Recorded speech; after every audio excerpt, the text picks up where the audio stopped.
जिल्हाधिकारी सोलापूरकरांची दिशाभूल करत असून होडगी रोड आयटी पार्क देखील बोरामणी आंतरराष्ट्रीय विमानतळासारखच अधांतरी होण्याची शक्यता असल्याचा आरोप सोलापूर विकास मंचने केलाय। सोलापूरच्या विकासासाठी अत्यंत महत्त्वाचा मानला जाणारा होडगी रोड येथील प्रस्तावित आयटी पार्क प्रकल्प सध्या केवळ घोषणांपुरताच मर्यादित असल्याचं धक्कादायक वास्तव माहितीच्या अधिकारातून समोर आलं आहे।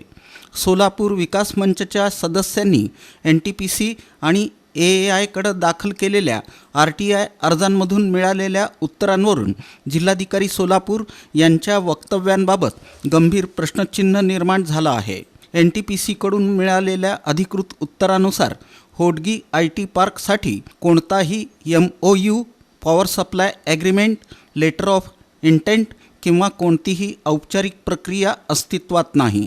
None of the above has been done असं स्पष्टपणे नमूद करण्यात आलं असून केवळ जिल्हाधिकारी कार्यालयात एक प्राथमिक बैठक झाली होती, त्यातून कोणताही निर्णय घेण्यात आलेला नाही।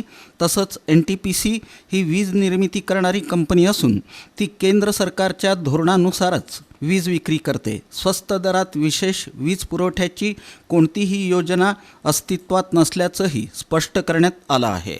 दुसरीकडे AAIकडून मिळालेल्या माहितीनुसार सोलापूर विमानतळासाठी ILS अर्थात इन्स्ट्रुमेंट लँडिंग सिस्टीम किंवा नाईट लँडिंगसाठी कोणतीही अधिकृत मागणी अथवा प्रस्ताव प्राप्त झालेला नाही।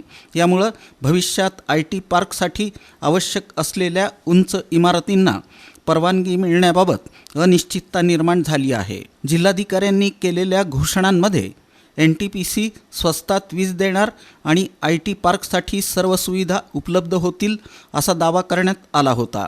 मात्र RTIमधून मिळालेल्या अधिकृत माहितीनुसार हे दावे वस्तुस्थितीपासून दूर असल्याचं स्पष्ट होत आहे। त्यामुळं जिल्हाधिकारी सोलापूरकरांची दिशाभूल करत आहेत का असा सवाल आता थेट नागरिकांमधून उपस्थित होत आहे। याशिवाय होडगी परिसरातील सध्याची परिस्थितीही आयटी पार्कसाठी प्रतिकूल असल्याचं मत व्यक्त होत आहे। सिद्धेश्वर सहकारी साखर कारखान्यामुळे परिसरात मोठ्या प्रमाणावर वाहतूक कोंडी निर्माण होते, तसंच दुर्गंधीची समस्या देखील गंभीर आहे।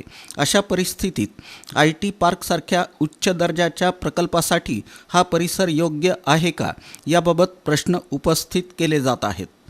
सोलापूर विकास मंचनं या प्रकल्पाच्या ठिकाणाबाबतही गंभीर आक्षेप नोंदवले असून होडगी रोड ऐवजी हिरज येथील जागा अधिक योग्य असल्याचं वारंवार सांगितलं जात आहे। याशिवाय या भागात जमिनीचे दर कृत्रिमरित्या वाढवले जात असून संभाव्य गैरव्यवहार वाढत असल्याचा आरोपही करण्यात आला आहे। दरम्यान सोलापूर विमानतळावरील नाईट लँडिंग सुविधेसाठी आवश्यक असलेल्या जागांवर अतिक्रमण झालं असल्याचा मुद्दाही समोर आला आहे। जिल्हाधिकाऱ्यांनी या अतिक्रमणांवर तातडीनं कारवाई करून जागा मोकळी करून घ्यावी अशी मागणी सोलापूर विकास मंचनं केली आहे। अन्यथा भविष्यात विमानतळाच्या विकासावर गंभीर परिणाम होण्याची शक्यता आहे। राज्य शासनानं कोल्हापूर आणि सातारा इथं जाहीर केलेल्या आयटी पार्क प्रकल्पांचीही अद्याप कोणतीही ठोस अंमलबजावणी झालेली नाही। त्यामुळं होडगी आयटी पार्क ही केवळ घोषणांपुरतंच राहण्याची शक्यता व्यक्त केली जात आहे।